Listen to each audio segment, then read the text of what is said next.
Noswaith dda, a croeso I Gair Cymraeg y Dydd heddiw. Good evening and welcome to today's Welsh Word of the Day.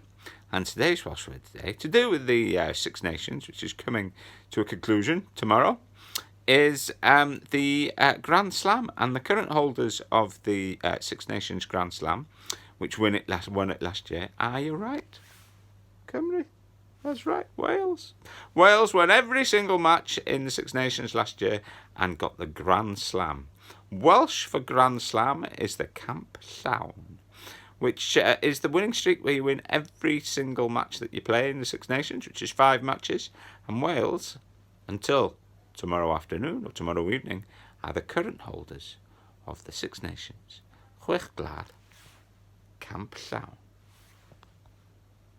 Remember to say it as you see it. Mwynhewch, enjoy. Hwyl fawr. Tune in tomorrow afternoon to find out who wins this year's Six Nations.